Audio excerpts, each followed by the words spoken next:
Uma outra coisa que é muito importante quando a gente discute sobre esse assunto, tanto que a gente ficou bastante tempo analisando isso aqui agora, é a questão dos dados, né? Os dados eles estão mudando o tempo inteiro. A gente não sabe até que ponto os dados que a gente tem acesso são dados realmente atuais. E é muito curioso, principalmente porque essa mudança repentina, ela faz até com que a gente tenha a necessidade de falar, né? Estamos hoje no dia 29 de fevereiro. É importante que a gente tenha essa noção temporal, porque às vezes vai mudar com uma velocidade muito grande. Como que a gente tem os dados hoje? O que é importante? Como que a gente deve analisar? E aí, como estamos, gente? Olha, são muitos casos aí e agora em vários países. Então lá na China, vamos ver a China aqui, onde tudo começou, a gente tem mais ou menos 80 mil casos confirmados de pessoas que ficaram doentes. Foram infectadas e ficaram doentes, mais ou menos 80 mil. Dessas 80 mil, mais ou menos 2.800 morreram. Então a gente começa a pensar como que o vírus se ele é grave demais, se ele mata muito, se ele mata pouco, letalidade. E aí esses dados eles começam a ficar até estranhos e difíceis de entender, porque a gente vai procurar assim, cada lugar tem um dado um pouquinho diferente sobre a letalidade do vírus. Por exemplo, eu tinha lido no dia 26 que a letalidade era de 1%. A gente já viu maior que 1%, né? Sim, eu acho que a letalidade ela tem variado de 1% até 3,5%, foi o que eu vi até agora, dependendo da região, né? E a gente considera que fica, no início, né, considerava-se que ficaria entre 2% e 3%, mas já em alguns lugares subiu para um pouquinho mais de 3%, em outros lugares está um pouquinho inferior a 2%. E aí um ponto que eu acho que é importante a gente levantar é com relação à quantidade de casos, porque você tem um número oficial e você tem um número que pode ser maior do que o oficial por motivos políticos. E aí eu vou citar aqui 2 casos. Primeiro é a China, a própria China, que a gente sabe que além da proporção do país, da quantidade de habitantes, há também a questão política que acaba interferindo aí na divulgação de informações, até como que o governo chinês está lidando com esse tipo de divulgação. Se a gente considerar que o governo chinês demorou a se manifestar oficialmente sobre os primeiros casos já registrados na China em janeiro de 2020, eu fico pensando nisso. Será que tem uma intervenção aí, tem uma questão política que pode mascarar os dados, colocando para baixo, jogando para baixo esses dados? Outro país, o Irã, que também tem chamado muita atenção. A quantidade de casos no Irã não é tão grande quanto na China, mas proporcionalmente analisando o tamanho da população iraniana, a gente sabe que o Irã é um regime teocrático, a gente sabe que tem toda uma vigilância sobre a comunicação, sobre o que entra e sai de informação dentro do país, e tem uma segunda possibilidade, uma terceira possibilidade, que são aquelas pessoas que são assintomáticas, né, gente? E aí, como é que funciona essa questão? Olha só, se você coloca, por exemplo, 80 mil casos de pessoas doentes, se fosse 1% a taxa de letalidade, a gente esperaria aproximadamente 800 pessoas mortas. Só que dá 2.800. Então a gente vê que não bate de jeito nenhum a taxa de letalidade vezes o número de casos. Então pode ser que algumas pessoas estão assintomáticas e ninguém registra elas. Então, pode ser que o número de casos de pessoas infectadas é muito maior do que está sendo divulgado. Não, tem 2 colocações assim, sobre as pessoas assintomáticas, né? Então, na virologia é muito comum a gente perceber infecções não só as provocadas pelo coronavírus, né? Em outras infecções que acometem os seres humanos, que os indivíduos sintomáticos, aqueles que vêm a adoecer, são, na verdade, a ponta do iceberg.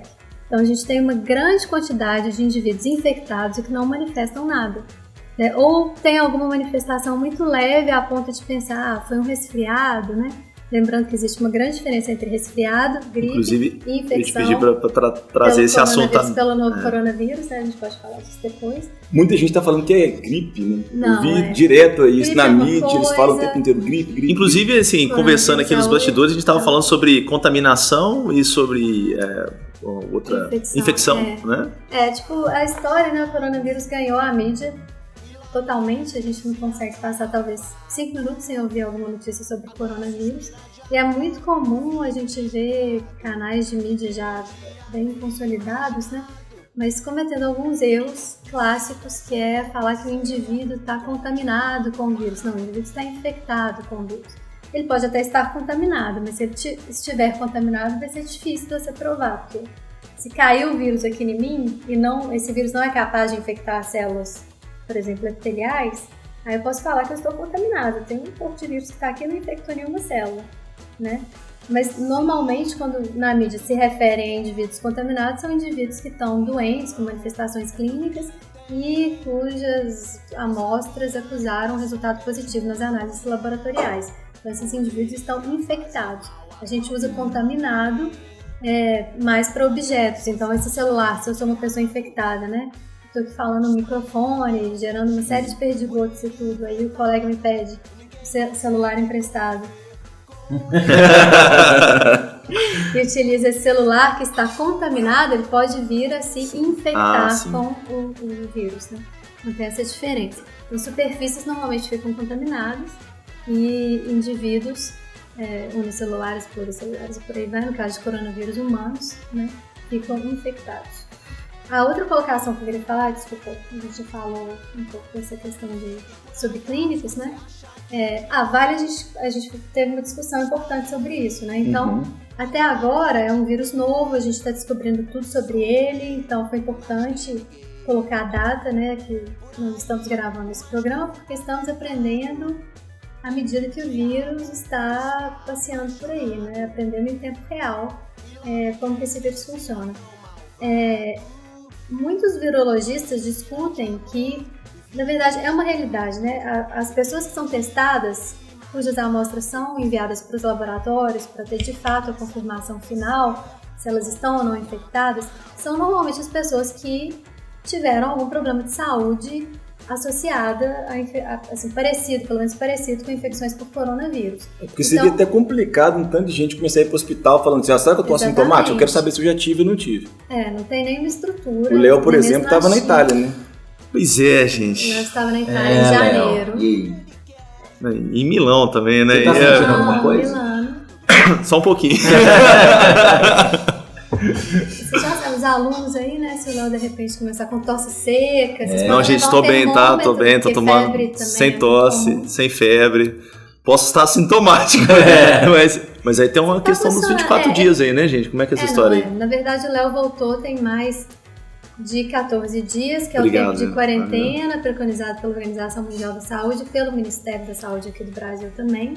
Existem 3 exceções no mundo, 3 casos, né, que foram reportados, onde os indivíduos infectados apresentaram um período de incubação de 24 dias, né? A Organização Mundial da Saúde dificilmente vai mudar o protocolo em função disso, porque tem uma máxima muito boa, né, na veterinária, apesar de tudo eu sou formada em veterinária, que é o que é comum é comuníssimo, o que é raro é raríssimo. Então, para a gente poder formular medidas epidemiológicas para uma população, a gente tem que sempre considerar o que é mais frequente, né? Não dá para ficar muito fritado com as exceções. Né? 3 casos, essa quantidade de casos que a gente observou, né, que o Ângelo já citou aqui, é muito pouco. Eu posso ficar tranquilo. Pode, até porque mesmo que a gente considerasse esses 24 dias, você voltou no dia 28 de janeiro. Estamos no dia 29, 30 dias. Então, a menos que o Léo seja exceção da exceção. O que a cara dele ser. Ele pode ter sido um assintomático. Meu Deus. Você gravou alguns podcasts com ele. Pois então eu já não sei. Verdade. Eu acho interessante a gente pensar. Tranquila. Não, se bem que eu não tô, se você se infectou depois. Tá. Não, gente, daqui a um mês a gente, né, dá notícias. Eu acho interessante demais a gente pensar nesse lance de ser assintomático, ou às vezes ter um sintoma um pouco mais brando. Sim. Isso é interessante, mas porque um vírus, para ele conseguir propagar, a melhor coisa que ele pode fazer é infectar uma pessoa, ela quase não tem sintoma. Porque se o vírus ele infecta uma pessoa e ela morre rápido, essa pessoa tem contato com menos pessoas, por menos tempo. Agora, nesse caso, por exemplo, o vírus ele pode infectar, você fica sintomático, você vai trabalhar, você vai Nossa Deus, é uma bomba humana. humana. Né? E muita gente acha que isso só acontece com o coronavírus, mas na verdade a maioria das viroses você vai ter uma fase de incubação, que é você vai estar infectado, há uma grande possibilidade de eliminação do vírus, mas não existem manifestações clínicas perceptíveis o suficiente para você procurar um posto de saúde ou alguma coisa assim.